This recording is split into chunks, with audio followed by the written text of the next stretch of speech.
सांस लेने में दिक्कत आ रही है, आँखों में एकदम जलन होती है, महसूस होता है। हाँ, कई बार तो ऐसा जब पानी निकलता है आँखों से, बड़े परेशान हो जाते हैं। तो मैं 5 बजे जाता हूँ वॉक पे, और 2-3 दिन से मैं नहीं जा रहा इसी वजह से।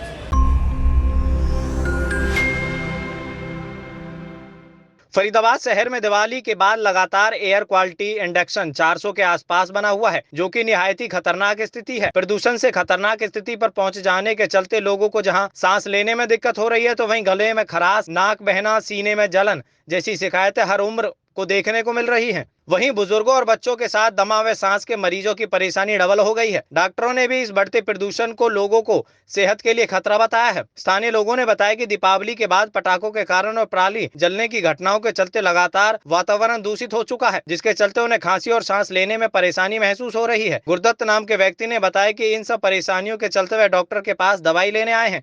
इसके साथ साथ अन्य लोगों ने भी बताया कि पटाखों पर रोक के बावजूद जमकर आतिशबाजी की गई। वहीं प्रणाली की घटनाओं में भी वातावरण को बचे बदतर कर रहे हैं। सांस लेने में दिक्कत आ रही है, आँखों में एकदम जलन होती है, महसूस होता है। कई बार तो ऐसा जब पानी निकलता है आँखों से, बड़े परेशान हो जाते हैं। चलने फिरने में दिक्कत आती है और सांस फूलने लगता है, तो इससे बहुत नुकसान हो रहा है। तो मैं 5 बजे जाता हूँ वॉक पे, और 2-3 दिन से मैं नहीं जा रहा इसी वजह से। सर, जो पोल्यूशन हो रहा है ये अक्सर इन दिनों इस मौसम में अक्सर ही होता है दिवाली के बाद। इसका कारण कुछ आतिशबाजियों की वजह से भी हो सकता है, कुछ जो पराली वगैरह का होता है उसकी वजह से भी हो सकता है। अब ये तो हमारी सरकार को देखना चाहिए कि इस और कोई ना कोई कदम उठाने चाहिए। अगर आतिशबाजी अगर यदि हो रही है, आतिशबाजी पे बैन है, उसके बाद भी आतिशबाजी जल रही है, तो ये सरकार की कमी है। इसमें सरकार को ध्यान देना चाहिए। जब वॉक करने जब सुबह के टाइम निकलते हैं तो उस टाइम एकदम ऐसे आसमान में अगर हम देखें तो एकदम वातावरण ऐसे दूषित लगता है। जो सुबह के टाइम पर्यावरण सुरक्षित होना चाहिए, साफ़ सुथरी हवा होनी चाहिए, जिस ताज़ी हवा को लेने के लिए हम पार्क में जाते हैं। लेकिन इस मौसम को देखते हुए और इस वातावरण को देखते हुए अब आजकल हमने वॉकिंग भी बंद कर रखी है।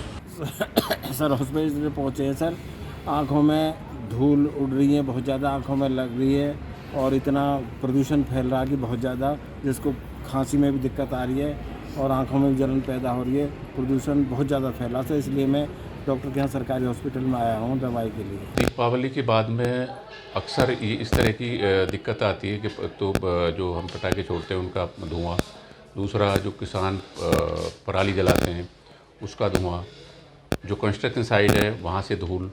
तो ये मौसम जो खासकर दीपावली के बाद का होता है ये बड़ा ख़तरनाक होता है बुज़ुर्गों के लिए, बच्चों के लिए। सांस लेने में दिक्कत, आँखों की प्रॉब्लम, इस तरह की दिक्कत ये जो बुज़ुर्ग होते हैं, बच्चे होते हैं, उनमें बढ़ जाती है।